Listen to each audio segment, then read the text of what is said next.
ఇప్పుడు ఒక ప్రాబ్లం చూద్దాం. ఒక స్టాండర్డ్ డెక్ దాంట్లో 52 కార్డ్స్ ఉన్నాయి. జనరల్గా ఏస్ ఎన్ని ఉంటాయంటే 4 ఏస్లు ఈ సింబల్స్లో ఉంటాయి. మీరు అబ్జర్వ్ చేస్తే ప్యాక్ కార్డ్ ఆడి వాళ్ళకైతే బాగా తెలుస్తుంది, ఆడలేని వాళ్ళకైతే సింబల్స్ని బట్టి అర్థం చేసుకోవచ్చు. 4 6లు ఉంటాయి. 6లు కూడా సేమ్ ఇవే టైప్లో ఉంటాయి.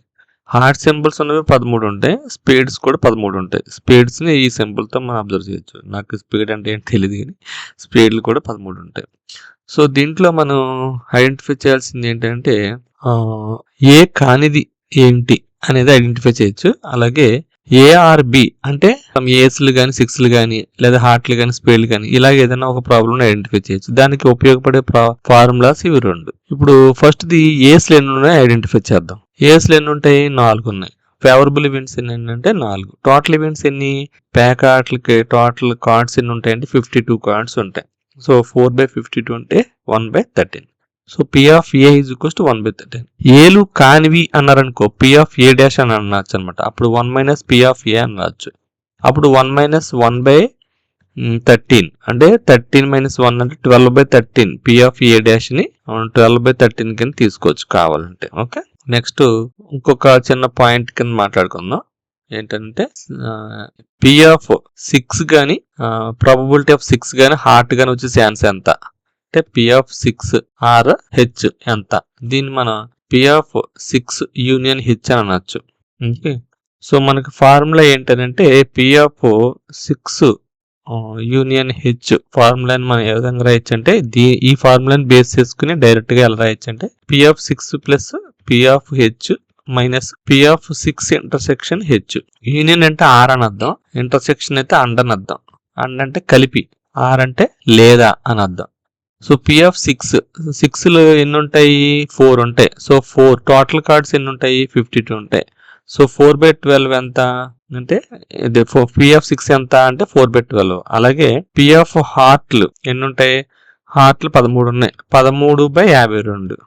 Okay, P of 6 or H both 6 heart 2 పడతానికి ఛాన్స్ ఎంత ఉంది అంటే 6 ఆర్ హార్ట్ 6లు 4 ఉన్నాయి, హార్ట్లు 13 ఉన్నాయి. సో 13 4 ఎంత? 17. 17/6 అండ్ హార్ట్ అంటే రెండిట్లోనూ కామన్ గా ఉన్న సింబల్ హార్ట్ సింబల్ ఒకటే ఉంటుంది. సో 1/52 అని అంటారు అన్నమాట దీన్ని. ఓకే, సో 52 ఎల్సిఎం కింద తీసుకుంటే 4 ప్లస్ 13 మైనస్ 1 అంటే 17 మైనస్ 1 అంటే 16/52. సో దీన్ని మనం 4/13 అనొచ్చు. 4 టైమ్స్ 4 13 టైమ్స్ అంటే 4/13. సో P6R ఉన్న వాటిని 4/13 అనొచ్చు అనమాట. ఓకే, సో ఇది ఆన్సర్. ఇంకొక చిన్న ప్రాబ్లం చేద్దాం. ఏంటంటే అది problem C.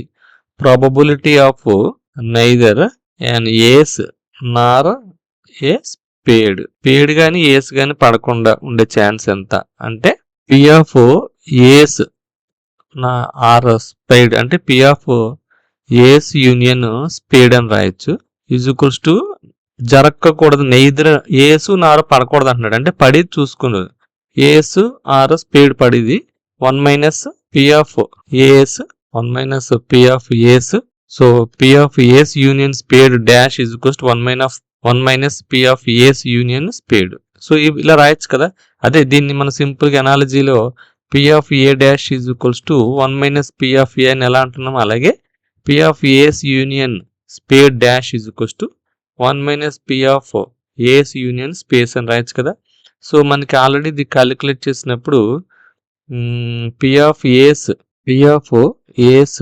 Union spade equals to P of ace plus P of spade minus P of ace intersection spade.